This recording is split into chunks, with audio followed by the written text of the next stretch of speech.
Hello, my beautiful people.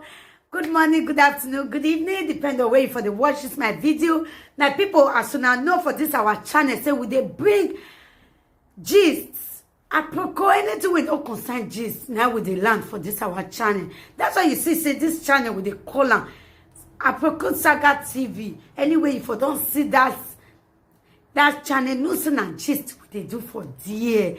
My people, I beg, make una continue to encourage this channel by subscribing. Just subscribe. It don't take anything from you. Subscribe, put on your notification bell, like and share. I will also appreciate all of you when they watch our video, when they share our video, when also they like this our video. We really do appreciate you all.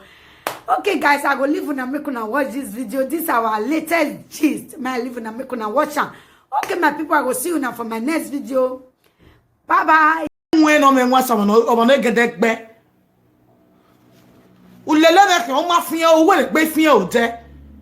may go school, go more than me, but you know wise past me.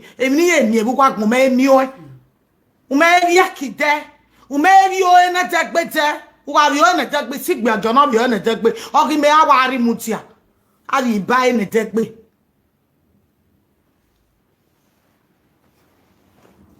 So, it time me down dog. Oh, Piano Lelena Hoe. Tiema do we matia go even no, even Tamata ma well, all our ye kill. I never mugona. A bama very on the amugona. Oh, Piano Bokwabe Roga, oh, we are mugona. I want to go to my boy matter. Don't you matter the abu? No, so going to attack la where a bear, what can go over? You have a you now. Umaho, Omala, away her. Omala, away her. It may surprise you. What walk the matter where to your phone? What here go on the phone? Many to see me block or there. Very may not block or there. Or walk at the mouth like a live video. 7. Oh, Latin, I will video to tell me the word the truth. 1. If I not be better person. 4. 3. Oh, Latin, don't go have a live video with now. Many journal block one another here with in matter. I that time even a sunu. No, I would tell because you proudness. You want to please people and displease yourself. For what? Don't please people and displease yourself. Oh, Lantiane, do tamagmo. Oh, don't man sorry bebo go and wa vebo. Do two every phone. Do tamagu water phone. Egbani we I am gonna. No ya beken na, no ya when ya gmo ye do. Ugwe unek bue. Awa pagwe better we boye ku I boye ku gboma wa. Utemata.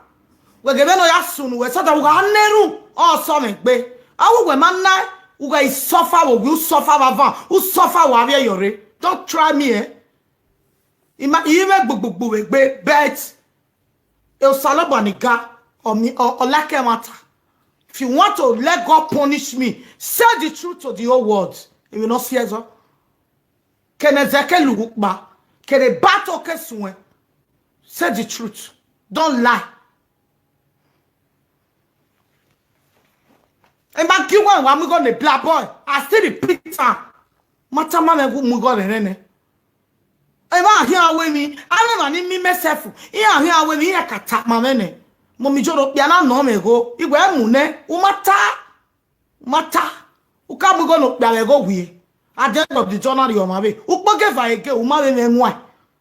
A group in yani wala laughing ya laughing walk is zero. No ma work beggar Joe set tiniki. Dinya land ni adam yo me.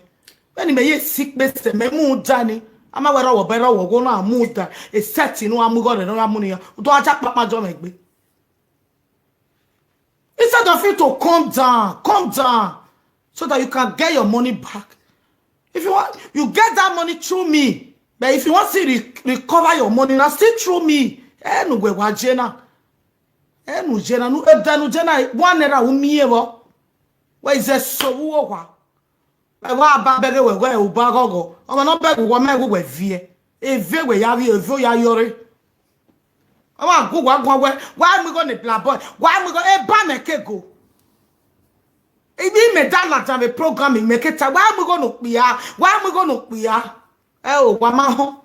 Opia I want deceive why I am going to one with December. Why for no we marriage with December? Opia I want deceive why we I am going to one with December. What was one milago mune? I'm going to one go away rogue we am going to one. What money for one I know? Akbabo boy we. What money a 419 over here? I'm a maleko one ije o teme marriage. A marriage no e kai mo body. E wet of friend the woman or we go to home and abroad. Yeah, if I were marriage. Oh, go here must say. Gather picture one in la janu wela janage no masse. Dage no real set.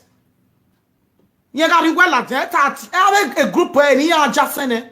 Wow, ye ko teme. O ma tell that ma wa ya come at. Wa ye italezo wa tell that. Eruwa be gia. No water na gonna love wa. Tell the truth.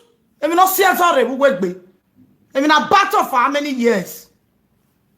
What are you people saying? Because I tell you the truth, at the end of the day, prayer point is a fake, you know. How will you be blessed? You can never be blessed if you don't say the truth. Bible make me understand. Say, the truth shall eat you free. It's only the truth. Okay, I'll save you. Without the truth, shall never be well. What matter? Imwe lojo. So why are you on door? Why if you film? Anybody no lele make on all lo da fun wa. What tiene? Ere mo le. Tiene ri e ke te me live video. Tiene we mo mi jore. Again na le la wa me. Agbo be me ba we no wa mi o. O si awa wa enu. O ga gele egu mo ko. Be ari ya no we ya zeto we o we. A tokpa ni ya jebe na rugo be na rugo we. Get go na. Igore re. No. No. Do watching me. No. Wa jagmo Maria lo wa me mana te joro do bomb me say. Ugu yo bogege mu me. Ugu disrespect me. O respect na ri ene e queen be wo wa ri e mo gba. Wa ri e mo ke le fun we ko e no le ma. No. No. Di mo mu go ni na bana bo mi joro go me save enu. I save enu mi o pa we. Una tie me benu. Be o mo joro la wo. Iwa ni do to ijo to nu we.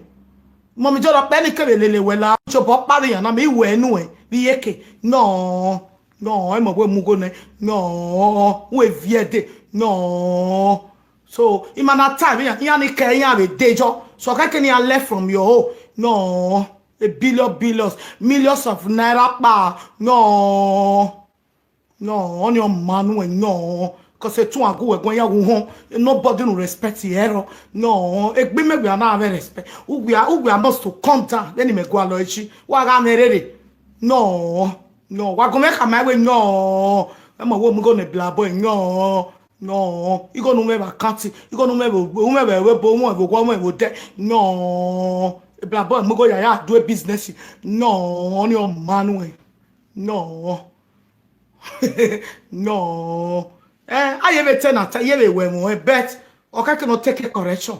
No, ignore me now, I mean a lot of things. No, blah boy, more you go no more beating, no, in my only time, me von, no, when you come my way, no, you might get one of going to hold we, no, I've never can to time, so that Dobby. Well, we jemete tamame, we jemete tamame, or temete tamame, boni mamu go no ya ima ho, ina age weme, no. Beni meje ya wa be mu go no bigbo, or wa be ve, we tamame we no. Anybody no mu go no piano, or me mu go jomo, mu go jomo, ina mu go no problem.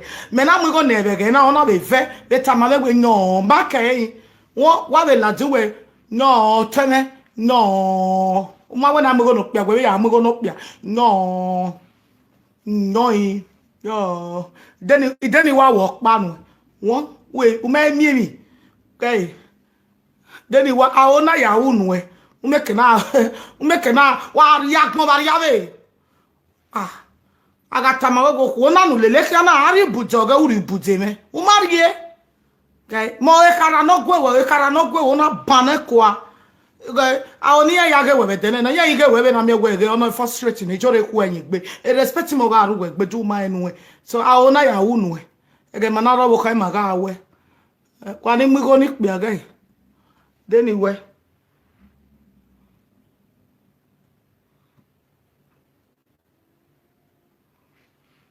amagume u wa emi ni na wu na we izi oboyo obe edo ladia ite we ni wu nu e no okonu aro wi eme make no we to bu wan e we gbe we mi sunu problem ire igo pa no ma ba tun e be gun a week ago o wuri ame ni atama we ya we e we bi wurie no we jore gun meta ma we no ita me tun e igu mu go no pia o ya ke business we do no o ya ke kinana ko kawe we kinana ko kawe gile kinana ko kawe vato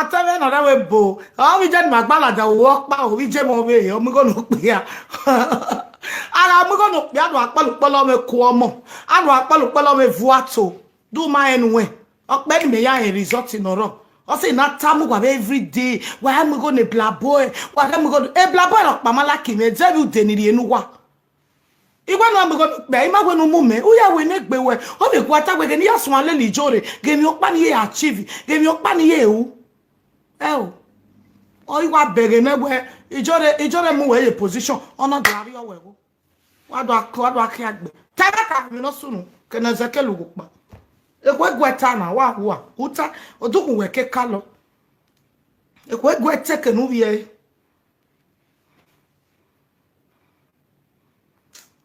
asa there is city na re u ga ma wa ni body no mi go no pa la video no wa re ina ho una re do so mama wo kai na tie me no ya tama we no I go marry you I have chetro tamowa chetro no me tie mu gwa no wa go marry you really accept e chetro no be ma gwa no vie o wa go marry you really accept ma gwa no vie o me jo gwa one day o wa go marry you o wa go tie be 2-3 o'clock unless you wa roe oni we gugu ya zigo na. Lessons from me, my sister. You are my sister. No matter what, you are my sister. You are my sister. We advise you. Or 20 they advise you. We get daughter. Umariye. Agmoyana mana do e go bo. E daughter take ko. Umariye. Today we jore boyeku. Doyeku ni bu. Doyeku ni bu. Ya boyeku e ma boyeku oteme ma boyeku dawe ibege wo demareba e denu we ka wa send the picture gmi na picture ye gweme ogweme ba wa ivana ye t-shirt okpopa ogweme e do me ka e we ai obi je me zeye ma na ima no we ugwe no we go e no me go e no me 1 naira e no me 2 naira e denu we pa send the picture ni gime ujere picture one aje a teacher tally express imo elaja because no matter what you tell you can imo elaja oga we picture ni gwe no na ata wo me record me wa post ya ni wo very o wa post ya ni record wo me ma we maternity bad a picture ni gwe me ugbe lo cut ye ekpuku yo we yeke then we gbege the picture say ogwe me mana imagine it here ogwe me ni we le gbege ni kama we mi nu wa jo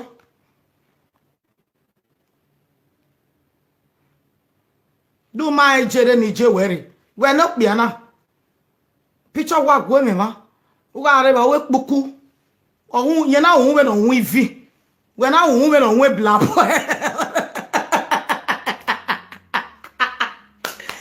dara me ka wa go bi je me sigo ne ina o bi je me la wo we o e dey wa gbe na wa ti na we shogu we sigo no pia na ogbe o ye sigo ne o ene ye one na we so to a group here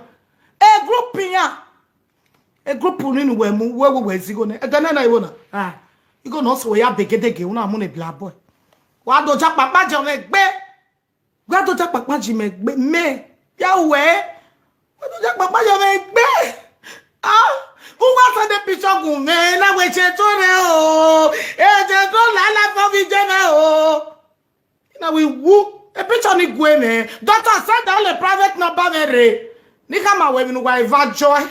Do mari jere do me wa we boy na ari oteme. Ori o e na wa no e o ma mi ekwe. Yetu we wa atema ta meme. Ugwe alegbe me begedeke. Veno saloba gele ya bless you we. Ama ye bless you we very honor. Ugwe ale true me begedeke. Detu we wa ata meme we momi jore. Gini go ni ye koko. Gini go ni ye koko. Wa begedeke. Ono gege wa la life we wu pa. Ono wa la life foge. Oma no go we o ma toast we. Uya ya ziera e ba do wa ivana lao. Do re la ni brother re. Aye tenata. O tene ye no. Cause o teni mati egbe ma ya egbe. Uga ondo wuri igo mu go egie. Uga mu go egie. E ma tata ma we. Mama do re la ni. Kama wa we no mu go egie. We no mu go egie. Igo ni emo e vakati. Ubega obi e manage we Spain oje. O manage. We not that for we mu go egie. We no ri ga ene. No ri ya can't oge in Nigeria. I just aloba ya imiwa. We no e padu watching me mu go egie. Mu go egie. Ege one era kewo mu go egie. I just aloba ya nyawe. Je ni kawo ya nyawe. Ti e we no na can't no ba no mu go ene. O mana mi o nene business nu ya akie. Ukunyo mu go ene werigbe. Mu go bi chemene la wo. Mu go ene cause then we worry wa e wa Nigeria wa send me the picture. Ogweme idene doctor send the private number go me. Na we send there ne. He may save the picture. Aga we no te uriel la jama e bone. Uriel la jana he ro very yo because I go ya have settle. Unwe we prayer point me fake. No na we fake no. Emma ute mi no sun ute emi no riyo we ugwegbe igo no mu no pia riyo we ugwegbe 3 abana taga etie me we tagu ime ya advice ma ni aga igbe igo no pia cause result Emma ide diga ne picture imu elatia agwa imu memo teme gboto video imi the picture ne ni coffee ga magwa kere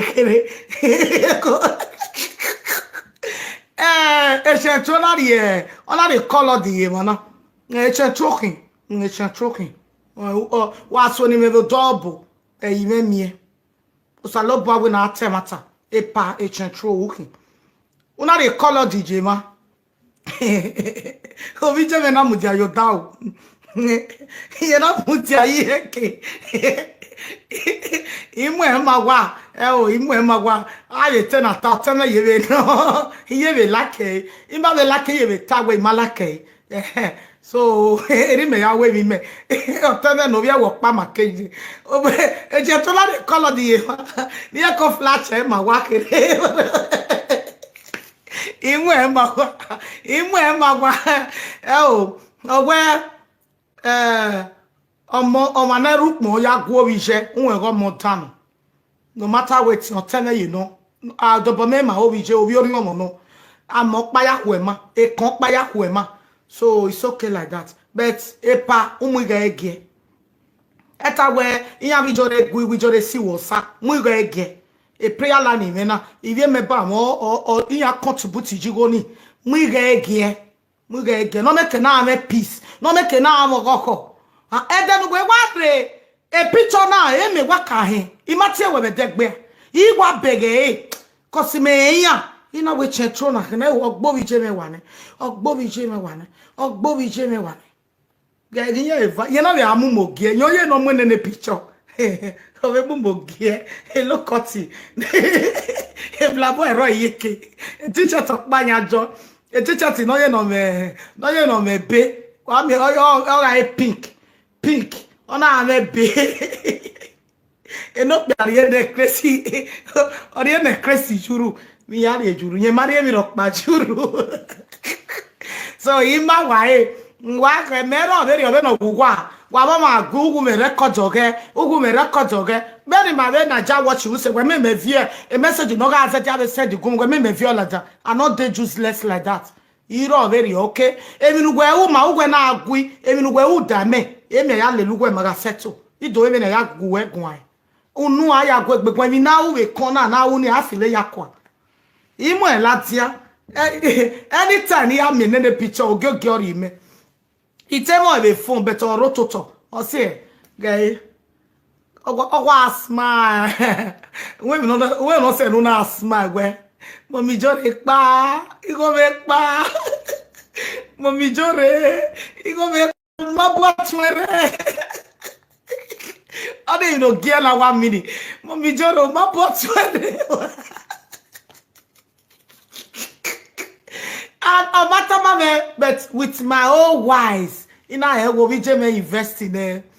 You know where I walk back banana ya John, you always do. You me no me to me die. Ere mana, me doctor many. You me no me to or jigo me. I want me tomato we take no mana we say.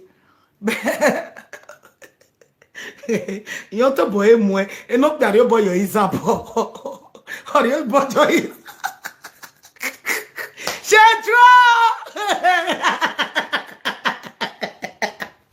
No, so it's 7. A picture na me aya aju wa ifare.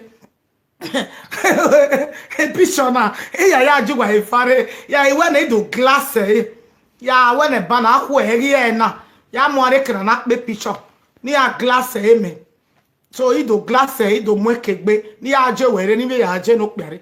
Ya ajere we mi ni tamawe. Me forgive her. You want forgive her? Kakabo, what's a man forgive? You forgive her. Me, we me cover you. Me no work be bet. Okay, can you tell me time? Only down your hands. I don't have to need. Cause you stubborn. A stubbornness you again. So I have to break that stubbornness in you. You stubborn. Okay. So I don't have to need. I don't have to alone with. There is a mueve ya na. Where is a so? Where is a so you can see where can be again. Cause you marry or metage away. 5. Oh, what am I going to go? Oh, what's ye, me? Oh, where mommy Jora talk me, now we say, oh, where yari go? True to call the Yazua. I want to soup more in your worry when I walk in. They're coming. In a way matter.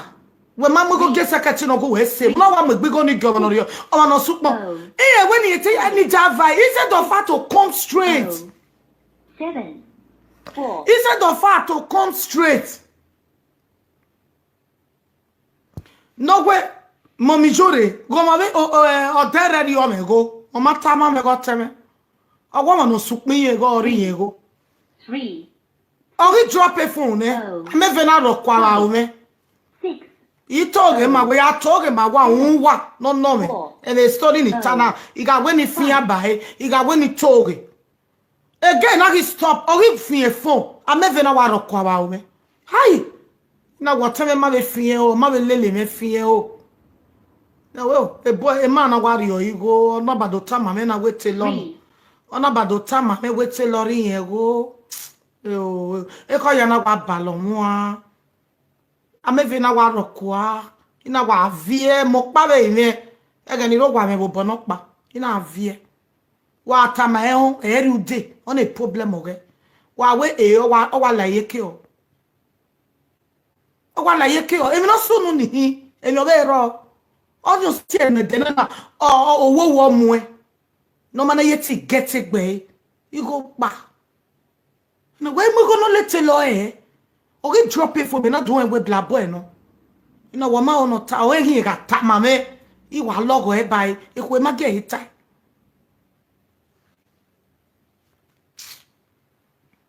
e ko ma ge ta ma me ke bla boy no owo mo no sup mo kin e Nigeria e ri tam I ga ba we nu we to gbo me no ri omo ya ni asime gi yeke ona na we no ti o don no ri omo ya ni asime gi yeke ina ba we me ni tana ugo ole to lori o we go ina bu gwa mu go re na I go no mu e kere I go ne kere e 1 e 2 e 3 e 4 you know what? Oh, let everybody we go. I drop a phone. The spirit of God. Now, where we do? I'm going to blab boy.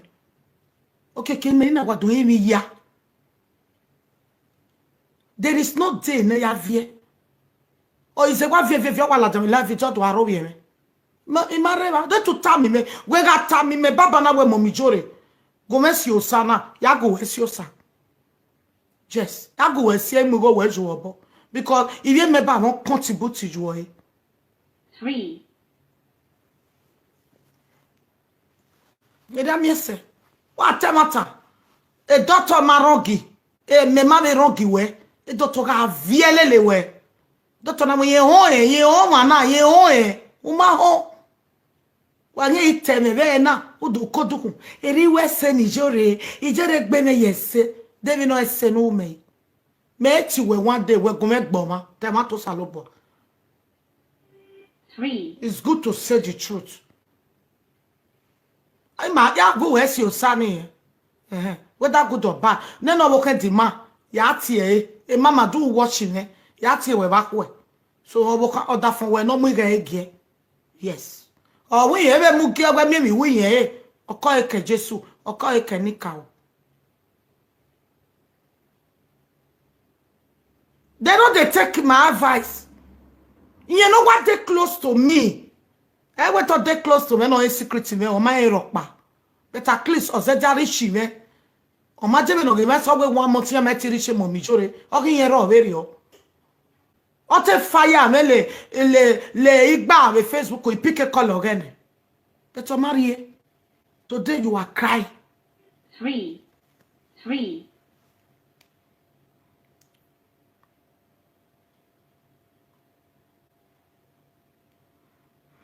Hello, Ije from Jamie. Wa ma very city go na no send. Maybe no send them, but I believe we get no. Wa ma pe no ke de video o site we. Oga even the tano ma na wa do gun aji e, he wa dislike we. Hello. Hello. God bless you. E gwan ye ni tana o. Hello. Hello, ma. Hello, God bless Hello, you. I'm on live video.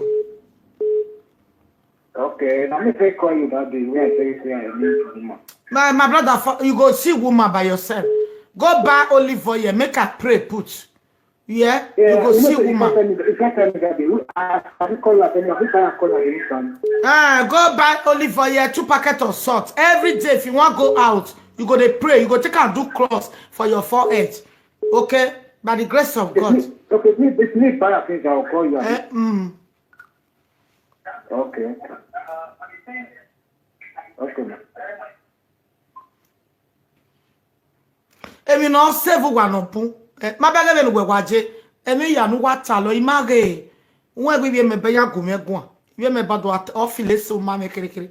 We me wa to take wa ya ge no we ya insult me imi owe. Ige. 5, Ige. Yeah, we one day. Wa realize the mistake we. Wa jevere we e jezi na ni ya lele momi jore ge mi ni achieve. Ni me ya lele momi jore ge mi ni achieve. Oni mi ni wo no realize. 5, Okay? 1. Hello, you have to realize your Hello, mistake. mom. He said, Okay, what is your mom?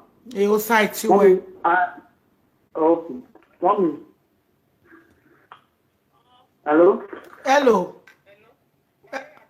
He Mommy, said, I thought we need a companion. Hello? Mommy, I thought we need companion.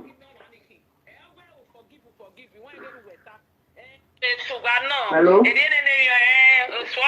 my brother, call me back. What are you with Jimmy?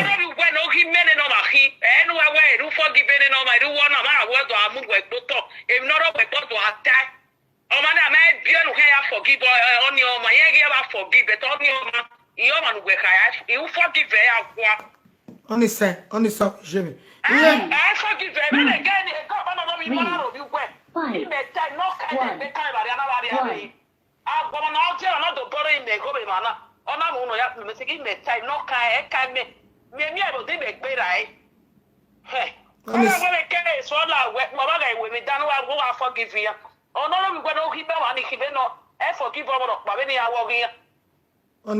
Only say. Yeah, go wa. Ame wo manu gbe sike o manu gbe wujo bo na me ndi ti to boy na wa to ma wu me gbe wu ni ye ona me igo ni e ame me meri e boy ti me na la dare life to kai de gbe mu e kai ki o nwe iwo na e wa wo forgive e me ne da do ge wo ge Oma. Ya so bane ma gwan. Ka o site we. Ka we so wi Jimmy. Won wi Jimmy no mom see me here. Mo see me mo be mo la we bu. 3, So, no, also, Nina, Obega me no tana. Otoche because me mage. Image. If a video ne Niger watch you up to today, image video ni. Image. Because say all mana ene so all the video we mage ima do attack we momijore we forgive me no talo bugbe we ma oni o emi no talo bugbe emi no talo bugbe emi no veno ya nya bugbe 7 anya verio we to bugwa emi no sunu nwe mata noro okay go anya ogwe ajime ya giyan ni ke ya me luga ni ya ni ke ime samenu wenwo a true ime ogwe ya migo 5 they can't stop on me a true ime ogwe ya migo which way iyo mame hallelujah if you game of America viogia a true me no a true salt and water it's not the fit to mellow down respect yourself. Again, we standing on a stone now. We na guwe even ni kewa. You we kewa ka bomb me. Ina guwe ma ho. Ti ya to sile gba court. Ma ho. Ina imi awe ta wo bo mari o metaji.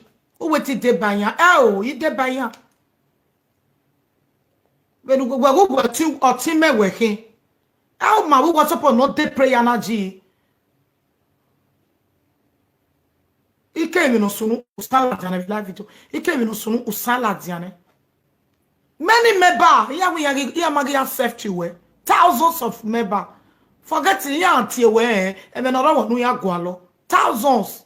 Ya gele mo. Na wa mo ma ya gele mo we. Ya ma mo e ma ni ke because we ri no. Even sike we ri no we ogan we ya tani we fake no ya gele mo thousands of a member they know they happy with you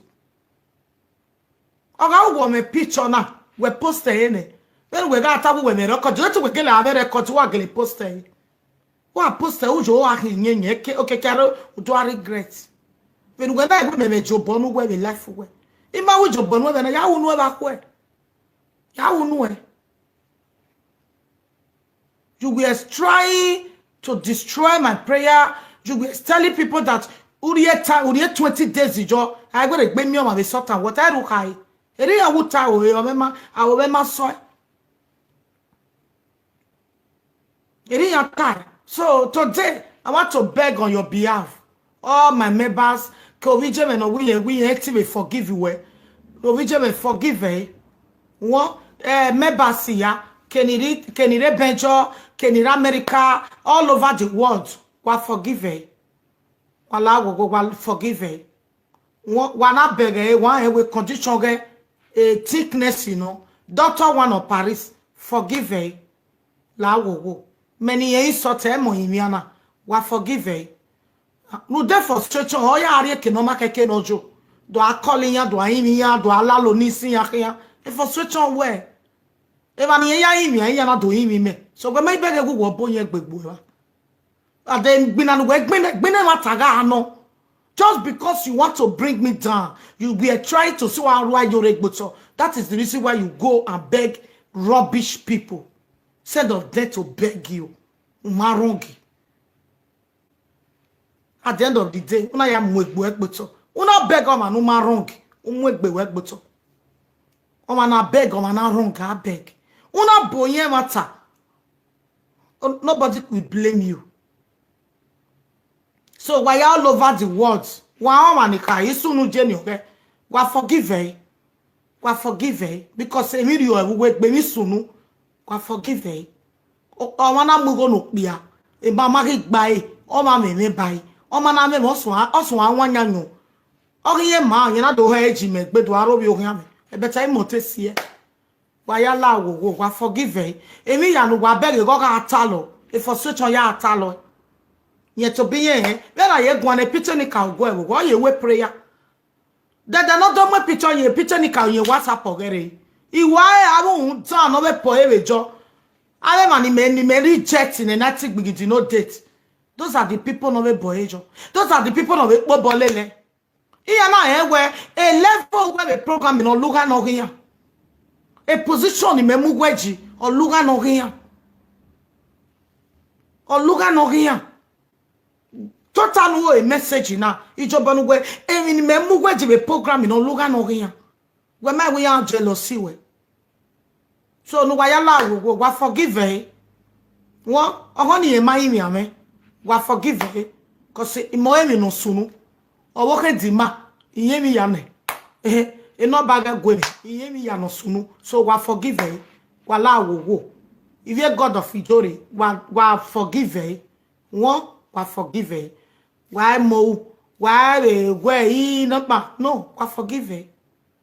Ebi no ki wa be unana. O wa bege ma wa be gui. O wa be deba ma no be arobi me. But o ma ni wa ma be ga gui e robi no pa. Wa e we gele gbina no ma ni no robi o bi arobi ya. We wa face me. E mo si enu Jesu egbe. Imaka ma wonu we go no pia. We gbina ni me. E ga gbe na gbina ni me anybody no robi me. O we robi e. So o ma ni we gbina no anybody no robi. O so we na robi ya. We robi ya. Oh, one na me go my beg, but me my mama ni wa gui. Where do what to work me na no do arobi me. Era ya we me. Era ya we me. So ya imia ni be me ba. Cause o ya tegele ta. O ka na imia. Ya tegele ta. Wa be ladin wa die program no do call we imi ya ya. When you forgive you we. No make na go le gbe yan dukun. O make na we gbe sun eki we na do. Ekini nu do na mo we no adoeki. E mo ri bude no adoeki. Ima we are 1 million no we adoeki. Do ro pa na ota we are 1 million no we adoeki. Iga re 1 million ni no we ma na re ni me. We na lu arere ni me. O gwa geleri ti mo keke no we na ya mu ijore ye. We a we je me la ho. Igo na igiri enu we regbe. Me mata. Ni mi ari go no nu na ki we ka above. Awa ewejo wa wakie wa we awa egele egwe je ge kinu wa ahi na mi ya me matama we so iye ti we na ribude ni nu abi wa ma we live video na me ma go me ari go nu gwe a nga so kia 1 million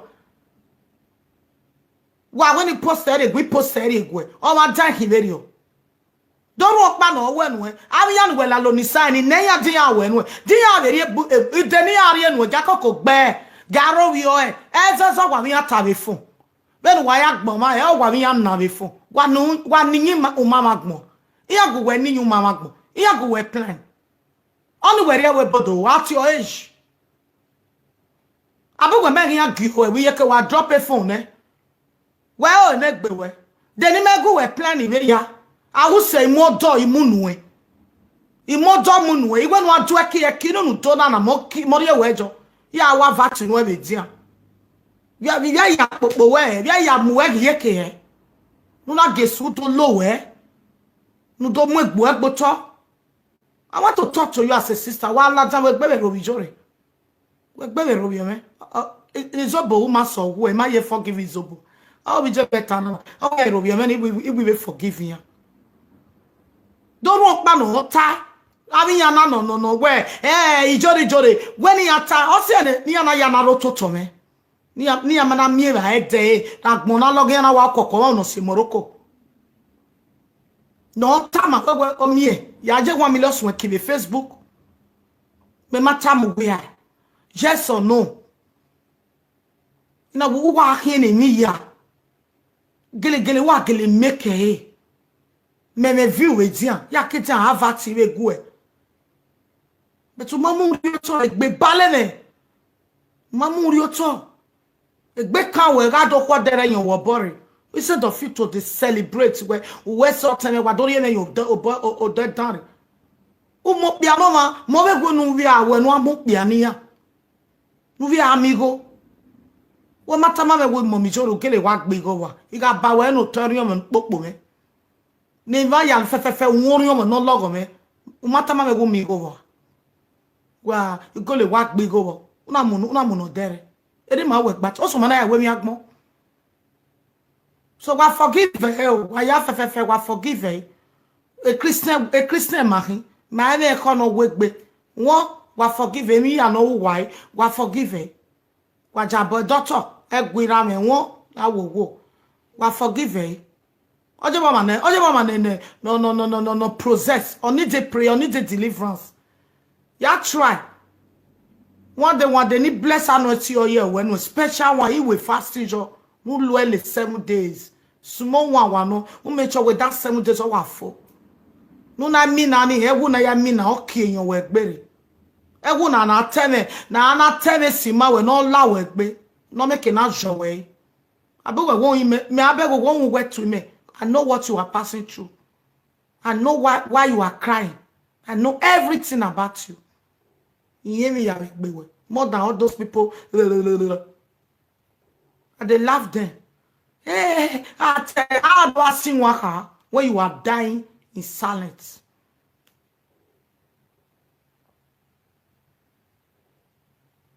So when you forgive you, because if you me battle one more way.